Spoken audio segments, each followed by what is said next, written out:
Ponsel adalah bagian tak terpisahkan dari kehidupan kita, tetapi bagaimana dengan di Korea Utara?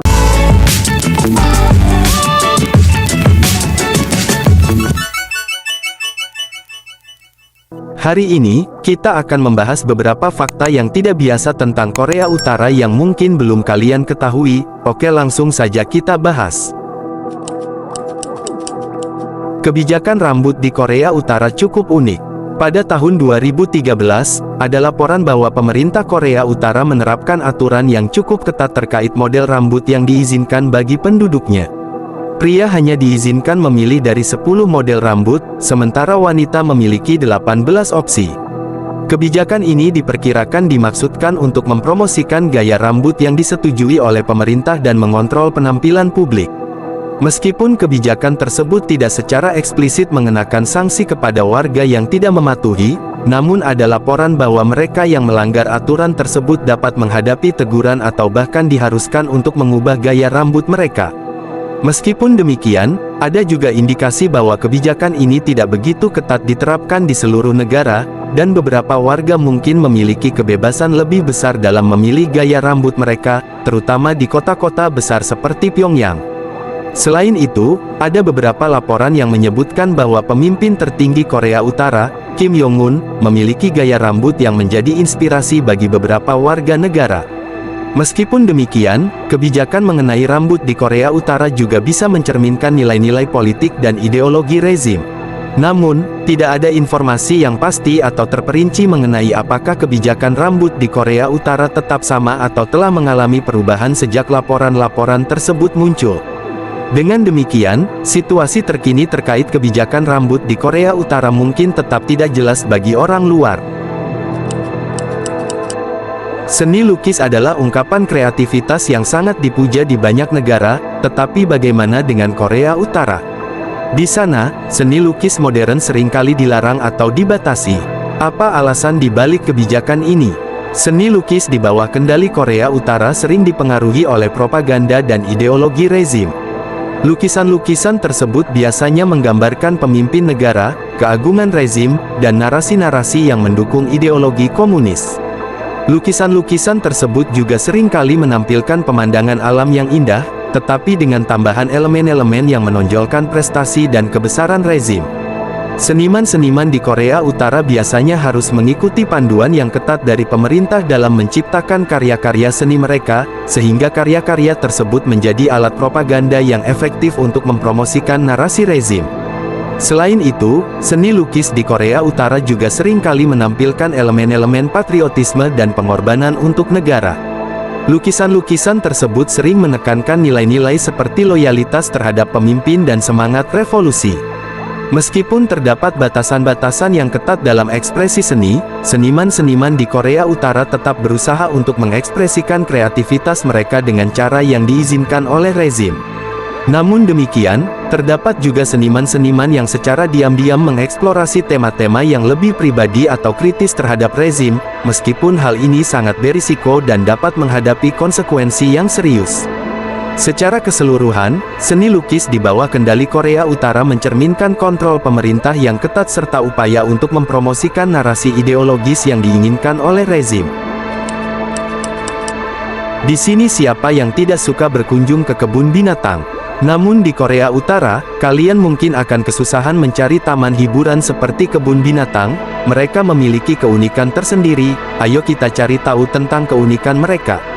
Di Korea Utara, taman hiburan mungkin mencakup taman-taman kota, taman-taman kecil, atau kebun-kebun tanaman yang dibuka untuk umum. Mereka mungkin memiliki taman-taman bunga, area bermain, atau bahkan taman-taman tema yang menghibur. Meskipun kebun binatang tidak umum di Korea Utara, alternatifnya bisa termasuk taman-taman yang menampilkan tanaman-tanaman atau taman-taman rekreasi yang menarik. Taman-taman hiburan di Korea Utara juga mungkin menawarkan acara-acara budaya seperti pertunjukan musik tradisional atau tarian lokal. Apakah kalian pernah mendengar tentang keluarga Kim di Korea Utara? Mereka dianggap sebagai pemimpin yang abadi. Namun, apa arti sebenarnya dari kekuasaan mereka?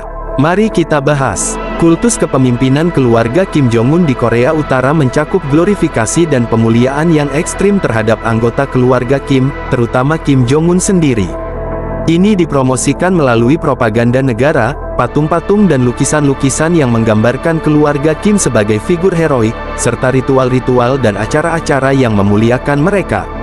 Hal ini juga tercermin dalam penggunaan narasi sejarah yang dibentuk ulang untuk menegaskan legitimasi dan kekuasaan keluarga Kim. Selain itu, kultus kepemimpinan keluarga Kim Jong-un juga mencakup kontrol yang ketat terhadap informasi dan narasi yang tersebar di dalam negara. Anggota keluarga Kim sering digambarkan sebagai pemimpin yang bijaksana, kuat, dan tanpa celah, sementara kritik atau pembangkangan terhadap mereka ditekan secara keras. Media negara secara teratur mempublikasikan cerita-cerita heroik tentang keluarga Kim, menciptakan citra yang diperkuat tentang kesetiaan dan pengabdian terhadap mereka. Dengan demikian, kultus kepemimpinan keluarga Kim Jong-un memainkan peran penting dalam mempertahankan kekuasaan dan stabilitas rezim di Korea Utara. Di zaman di mana kita memiliki akses ke berbagai saluran media, bagaimana dengan warga Korea Utara? Mereka memiliki akses terbatas ke radio dan televisi, dan mayoritas program yang disiarkan adalah propaganda. Apa efeknya pada masyarakat? Mari kita bahas lebih lanjut. Media massa di Korea Utara dikendalikan sepenuhnya oleh pemerintah dan merupakan alat propaganda yang digunakan untuk mempromosikan narasi resmi rezim Kim. Media massa tersebut terdiri dari surat kabar, stasiun radio, dan saluran televisi yang semuanya dikontrol oleh Partai Buruh Korea. Isinya terutama berisi pujian terhadap pemimpin Korea Utara, kritik terhadap musuh-musuhnya, serta propaganda yang memperkuat ideologi negara. Tidak ada kebebasan pers atau media independen di Korea Utara, dan akses terhadap informasi luar negeri sangat dibatasi. Pengaruh media massa di Korea Utara sangat mendalam dalam membentuk pemikiran dan sikap masyarakat. Mereka terbiasa menerima informasi yang disajikan oleh pemerintah sebagai kebenaran mutlak dan jarang terpapar pada sudut pandang alternatif atau berita dari luar negeri. Ini menciptakan lingkungan di mana pemikiran independen dan kritis tidak dihargai atau bahkan dihukum. Oleh karena itu, media massa di Korea Utara tidak hanya menjadi instrumen penyebaran propaganda, tetapi juga alat untuk mempertahankan kekuasaan pemerintah dengan menekan perbedaan pendapat dan oposisi politik. Apakah kalian tertarik tinggal di Korea Utara? Apakah kalian tahu bahwa Korea Utara tidak hanya menggunakan tanggal internasional? Mereka juga memiliki kalender alternatif yang dimulai pada tahun kelahiran Kim Il-sung. Bagaimana kalender ini berbeda dari yang kita kenal? Ayo kita jelajahi lebih lanjut. Di Korea Utara, terdapat kalender alternatif yang digunakan selain kalender internasional yang umum digunakan di sebagian besar dunia. Kalender alternatif ini disebut kalender Juche atau kalender Juche era, yang dimulai pada tahun 1912, tahun kelahiran Kim Il-sung, pendiri rezim Korea Utara. Dalam kalender ini, tahun pertama adalah tahun kelahiran Kim Il-sung, bukan tahun Masehi. Tanggal lahir adalah momen spesial bagi kita semua, tetapi di Korea Utara, ada sesuatu yang unik terkait dengan tanggal kelahiran. Bagaimana caranya? Mari kita ungkap misteri di balik hari kelahiran yang tidak biasa ini. Di Korea Utara, hari kelahiran yang tak biasa adalah pada tanggal 15 April yang merupakan hari matahari bercahaya, Day of the Sun, yang merupakan hari kelahiran pendiri negara, Kim Il-sung. Ini adalah salah satu hari paling penting di kalender Korea Utara. Hari matahari bercahaya dirayakan dengan parade militer, pertunjukan seni, dan acara-acara besar lainnya yang memuja Kim Il-sung dan keluarganya.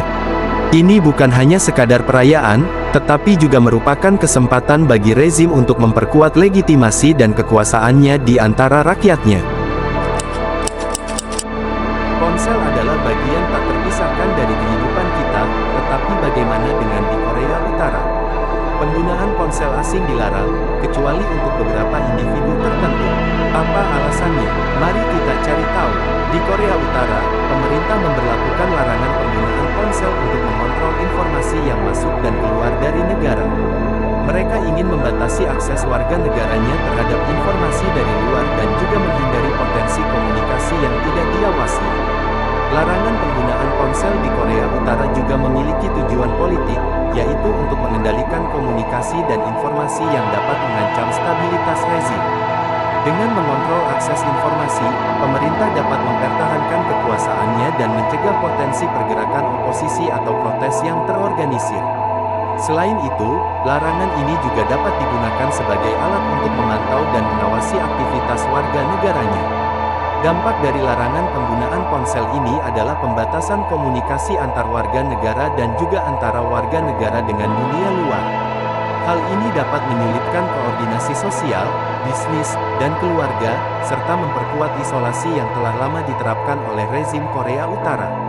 Mungkin cukup segitu saja pembahasannya. Terima kasih telah menonton sampai selesai. Jangan lupa untuk like, komen, dan subscribe agar tidak ketinggalan konten menarik lainnya. Kami akan kembali dengan lebih banyak fakta yang menarik.